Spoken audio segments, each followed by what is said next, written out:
Bonjour, moi c'est Séverine. Je travaille actuellement en tant que responsable achat et supply chain à la société Sifuni France, qui est un site de fabrication industrielle.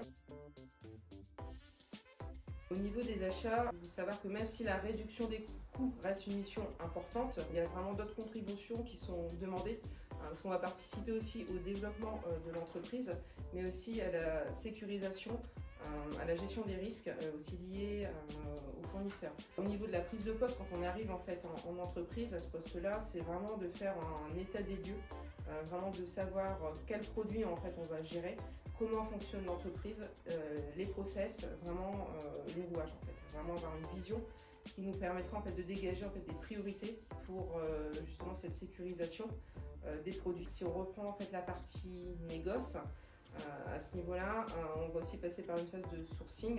Une fois qu'on a vraiment toutes ces données-là, on va pouvoir lancer en fait les appels d'offres. Peut-être passer aussi par une phase d'échantillon de produits, analyser les offres, renégocier ce qu'il y a à négocier et discuter d'autres conditions, parce qu'on va aussi discuter des conditions logistiques, financières. On va dire qu'il n'y a pas vraiment de journée typique au niveau des achats. Il faut savoir que la routine n'existe pas dans le poste parce qu'on va vraiment travailler en fonction de la vie de l'entreprise. Pour ma part ici, j'ai les achats à deux matières, de composants. Il y a les achats projets qui viennent aussi entre deux. Il y a les achats industriels et tout ce qui est frais généraux. Donc ça veut dire qu'ici, il y a la partie achat, appro, ordonnancement. Alors moi je suis passée par une licence professionnelle commerce, équipement et services industriels. 4 à 5 années en fait, de commerce en fait, dans l'industrie métallurgique. J'ai fait aussi des approvisionnements pendant une dizaine d'années dans l'industrie du chauffage avant de venir postuler en fait, ici au niveau des achats. Aujourd'hui, je pense que les recruteurs cherchent des gens beaucoup plus pointus.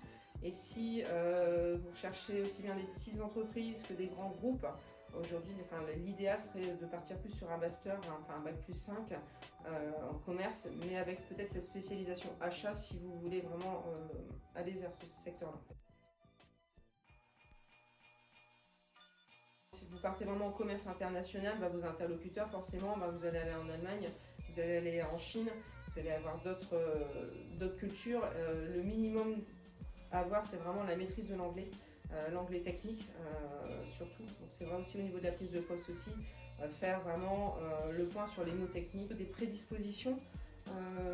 Parce que le savoir-être est vraiment primordial en fait au niveau des achats parce que vous êtes le vecteur de l'entreprise. Savoir aussi s'imposer en fait avec tact, écouter, communiquer avec votre fournisseur et aussi mettre en avant en fait ses compétences ou vraiment créer un lien parce que par rapport à ça vous allez pouvoir obtenir plus ou moins de choses de sa part s'il y a vraiment un lien et un besoin des compétences personnelles.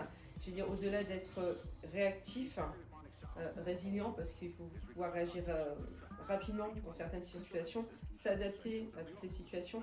On va aussi parler de proactivité parce que c'est vraiment important aujourd'hui d'anticiper en fait la demande des clients et d'anticiper des choses chez son fournisseur. Aujourd'hui, au niveau des contraintes des défis, il faut savoir que c'est vraiment lié en fait, aux évolutions des marchés, des réglementations et aussi des comportements d'achat. En fait, on a vécu le Covid, on a vécu la guerre en Ukraine qui ont fortement en fait, perturbé en fait, tous nos approvisionnements, tous les approvisionnements chez les fournisseurs. Les coûts de la réglementation, aujourd'hui il faut savoir au niveau de la matière première, en fait, de tout ce qui est revêtement, est revenue aussi la problématique des PFAS.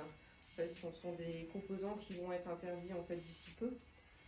Et là aujourd'hui ce sont nos fournisseurs en fait, de revêtements qui sont en train de travailler sur des nouveaux matériaux pour pouvoir justement répondre à cette problématique et ne plus mettre en fait, ces produits en fait, à l'intérieur en fait, des revêtements. Je peux répondre que oui, parce que c'est un poste qui est vraiment très diversifié et qui interagit vraiment avec toutes les fonctions de l'entreprise. C'est vraiment un apprentissage permanent.